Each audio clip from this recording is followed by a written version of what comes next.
Right now, one of my favorite people, you can find her daily at traditionallifelived.com. She does radio herself. She also has a web radio show. Very cool. Ms. Michelle Moore, good afternoon to you. Oh, good afternoon, Dana. How are you? I am doing pretty kicking. You know what I'm going to ask you about, don't you? I did hear that you were going to ask me about dirty politicking. Yes, I am. Oh, it's such a fun topic. Well, I know that you work with Brian Nieves. Now, Brian Nieves won the Republican primary, and we got an invite out to him to come on the show. And this is the thing: the primaries were so dirty. So dirty this time around, and I realize that it's pretty much like a slap fight, but we had essentially Dick Stratman, and there was a lot of dirty politicking from what I'm told on his part. But tell me a little bit of we talked about this a little bit last week, but I know that you've been following this story closely. Give us a little breakdown as to what happened and what's going on. Well, essentially the brief story is that, yes, during the primary, Dick Stratman and his campaign were really pulling some very, very dirty politics against Brian. And a lot of the common belief is that, the political machine did not want to see Brian win his seat out there. So they really pulled out all the stops. And so during the campaign, it got very, very ugly, and which is really unfortunate. I mean, it's sort of a case of eating our own. Again, I mean, granted, they both wanted to win, but they are on the same side, supposedly. And so Dick Stratman had brought in this Sean Bell kid from, as far as I know, the guy's not even from Missouri. As far as I was told, he's from Illinois. So he brought him in to help him run his campaign, and he was in charge of a lot of this dirty stuff that was going out about Brian. And once Brian won the primary, at some point, Sean Bell, who had put out all of this really life-destroying, really ugly stuff about Brian Nieves, went to Brian Nieves' campaign headquarters. And at that point, I don't know, I wasn't there. I can only say that, had it been me, I probably would have thrown him through the plate glass window. But it wasn't me, so he didn't get thrown through the plate glass window. And so at this point, lots of accusations have been made, very ugly accusations have been made. And, my thought, which I very publicly posted on my Facebook wall, is why would we believe someone who didn't say one single true thing during the campaign primary would now be saying something that's true? Right. Exactly. And the other thing I don't get is, after engaging in sort of dirty politics like that, why would you go to someone's campaign office and immediately think, oh, it's all kittens and sunshine, high fives? Yeah, exactly. He went by there basically saying, I want to hug and kiss you. Oh, really? After all of this crap, all of this stuff, you want to now hug and kiss and be friends. I mean, that's ridiculous. You know what? If you want to congratulate someone after all of that nastiness, then you call them on the phone. Yeah, exactly. Now, this Sean Bell guy, he's apparently, from what we know, he's just a Democrat operative. Yes. Working with working with the Stratman people? Yeah, working with Stratman's campaign, yeah. Well, you'd think that they'd be a little bit more suave with it.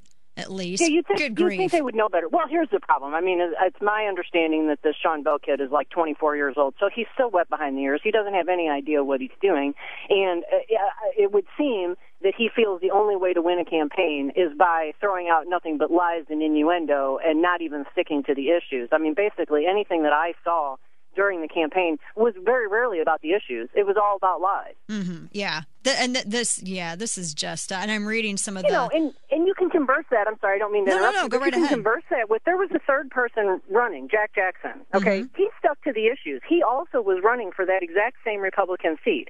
So he ran on the issues and said, well, this is how I differ, or this is how maybe I think I'm better. But he didn't do any of this dirty campaigning that Stratman campaign did.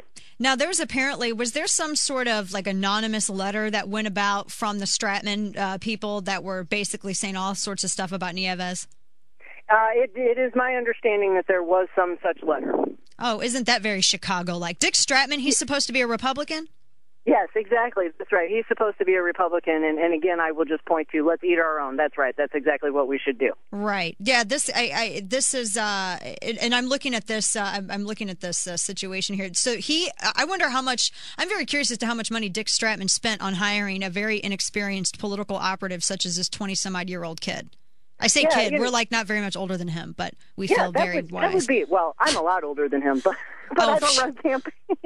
But, it would be an interesting question. I mean, why did you bring somebody in from out of state? And then you have to wonder, what was his motivation for going there? After all of this, why did he show up at Brian's campaign headquarters? Right. I don't understand, other than to just go there and create some sort of fake controversy. I mean, that's the only thing that I can come up with. So this stuff, and it was sent to Nieves' wife, basically saying, "Oh, he's having an affair with porn lobbyists and all of this other stuff." That's pretty sleazy to pull a trick out like that.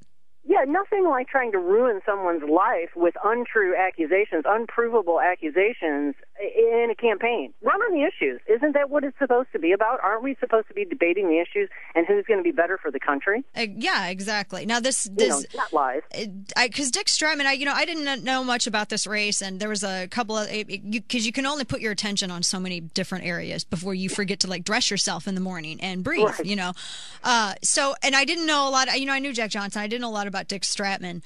But everything that I did hear, the little bit that I did hear, it was just a lot of dirty politics stuff. So so now Sean Bell has filed assault charges against Brian Nieves, and it's basically a case of he said, she said, or he said at this point. Yeah, and I do believe that Brian's campaign manager, I think I heard, and I don't know if this is fact, but I think that he was in the office. I believe that I heard he was a witness to the whole thing. And essentially, once it goes to court and once everything comes out, that, the truth will be told. And Sean Bell is going to be made to look like a fool once again. Yeah, well, it seems to me that if you send out dirty political stuff and with the goal of wanting so much power, trying to get a seat that you're willing to try to screw up someone's marriage by salacious stuff and saying all this, then you probably don't have the brass to go and I don't know. It just this whole situation shocks me, and the fact that someone like a guy who's supposed to be running as a Republican. Now, this guy seems like total Beltway bureaucrat to me, Stratman. You fill me in a little bit about him. I don't know a lot about Stratman either, but anything that I have heard has all been pretty negative. I mean, he doesn't seem to be, Brian Nieves is extremely conservative. His voting record is very conservative. And Dick Stratman seems much more to be like a rhino. It seems that he has voted for, I believe, some tax increases. I think that he was mayor or something. Gosh, I don't know. He was something in Washington, and his record in that arena was not good. That was not good for standing up for conservatism and, having a better economy and stuff like that, which made Brian the better candidate. Yeah. Well, I mean, there you go right there. I mean, we'll watch this and we'll see how the story unfolds. It's just all I know is that if someone ain't truth-telling, it's going to be bad either way.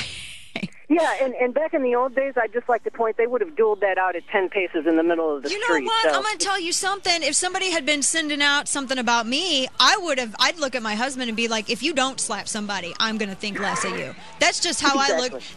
I love the good old West days. Michelle Moore, traditionallifelived.com. Always a pleasure talking to you. Thanks, Dana. Have a great one. You too. Thanks.